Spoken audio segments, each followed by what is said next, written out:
Hey, this is Wolf from Barefoot Bushcraft. Today we are here to talk about something called Fatwood.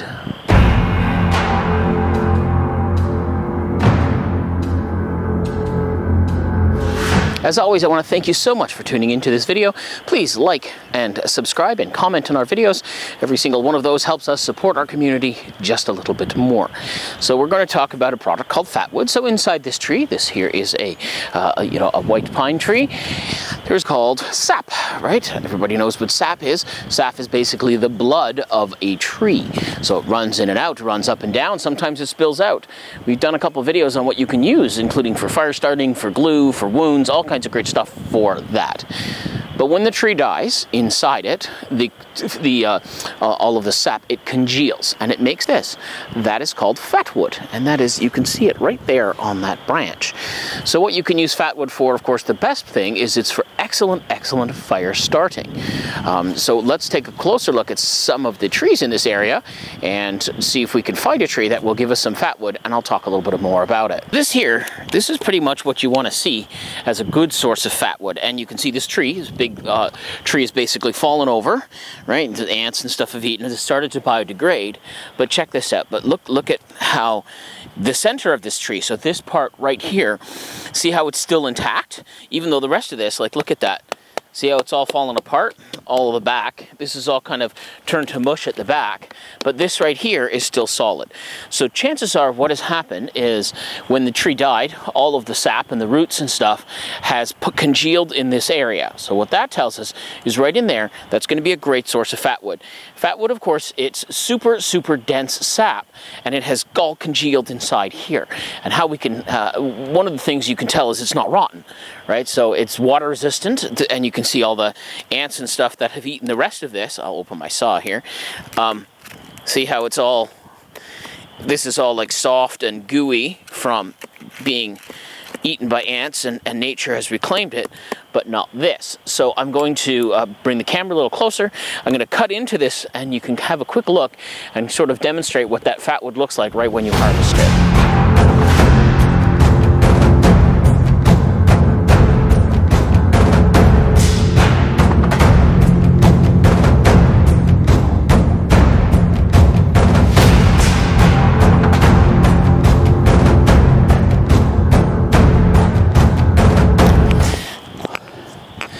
Oh, there's what we're talking about. See that? That dark color right in there? That's fatwood. So that's a beautiful fatwood deposit inside this. And again, the way we found out was the rest of this tree is all falling apart, but that section wasn't. There's more in there, but that's what we're going to need right now for at least starting a fire and accessing it and getting a little to it. The other thing you can do too, you can smell it. It should always have a beautiful odor, even though this tree is dead. It has a beautiful, almost like a turpentine, like the air freshener, pine air fresheners you use in your car. That's sort of what it should smell like. Still liking that, man. Look at that in there. So texture of it, it should feel almost crystalline. If it's younger fatwood, it's going to feel very much like a sticky, like a resin, because technically that's what it is. So we're going to take this, I'm just going to split into it. So I'm going to take whatever your favorite knife is here, and I'm going to take it and just baton through it. Again, once we open it up, you can kind of see inside, you can see that grain in there. It's a little sticky. That's kind of what we're looking for. And that's the part right there that I want to get at. So sometimes you can use your fingers to open it up, and look how that revealed right in there, how that looks almost like a gel, because technically it is, it's pine resin. So look how that opened it right up. I mean, it's beautiful. So let's take some more of this off and expose a little more of it. Then we're going to get into how to use it. There we go. And take a look at that. Look at how you can literally see through that. It's translucent in there, right? And that translucent part, that's the fatwood. That's it right there. Right, so let's get into using this now that we found it. Like I can say, I can positively identify it, number one, by smell, number two, by sight, that it's translucent, and that is exactly what we're looking for. I could continue to baton it, I guess, if I wanted, but for this video, we'll keep it the way it is. So if it was raining and miserable weather out, I'm going to have a much more hard time starting a fire. So if I were to take this, and I were to take the fatwood part, which is there, and I were to take the back of my knife, and I were to just push, one of the things with fatwood is it should come off nice and easy. See how that just comes off? Look at it, makes beautiful shavings. I want to give you a bit more of a close-up of making those shavings. So again, I'm not using the blade of my knife, I'm using the back, right? And then when I push, if you have really good fatwood, you can tell it's fatwood by it just sort of comes off nice and easy. And it should come off like a fluff. So let's try to do that for you. And I'll demonstrate what that looks like. So basically you're taking the back of your knife and you're rubbing off that beautiful, beautiful pine. And there it is right there. And that looks really nice. I'll catch that since it just jumped away. See how nice that looks? That is exactly what you're going for. I want a few bigger pieces here, so we'll use the front of my blade. And again, you can use your favorite knife. Your knife doesn't have to be the same as my knife. Whatever knife that makes you the happiest is the right one for you. But there we go. So now we have a nice little pile of shavings. It's not a windy day here. So the next thing we're going to do is we're going to hit that with a ferro rod, and I will demonstrate how it gets to spark. Now, even as I cut into it, you can still see that beautiful kind of resin color in there.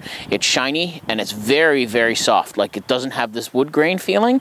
It has that beautiful, almost like a glass, because it is a resin, right? It has that resin feeling.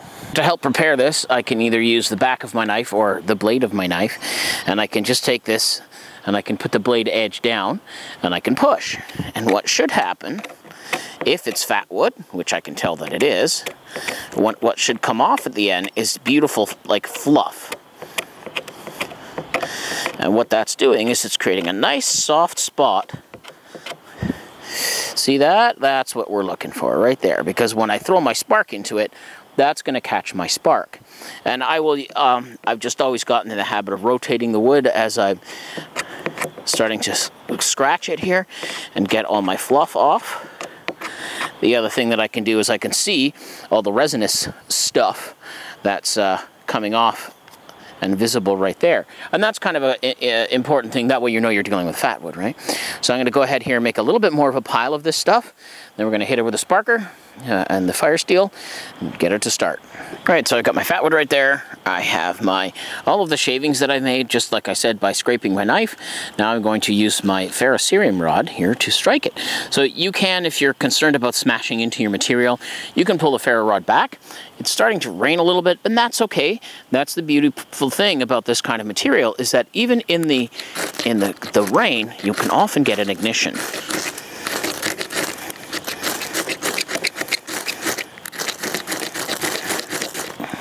Whoa, it's raining.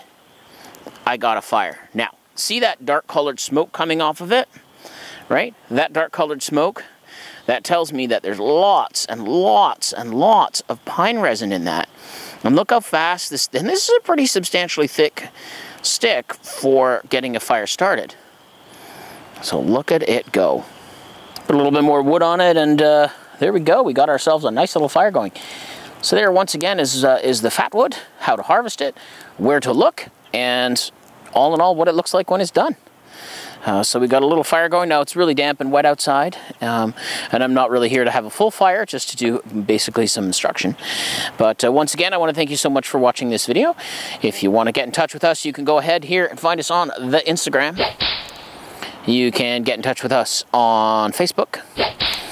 And of course, you can book our courses online at barefootbushcraft.com. Once again, I am Wolf from Barefoot Bushcraft. I want to thank you so much for tuning into this video. And of course, please consider subscribing.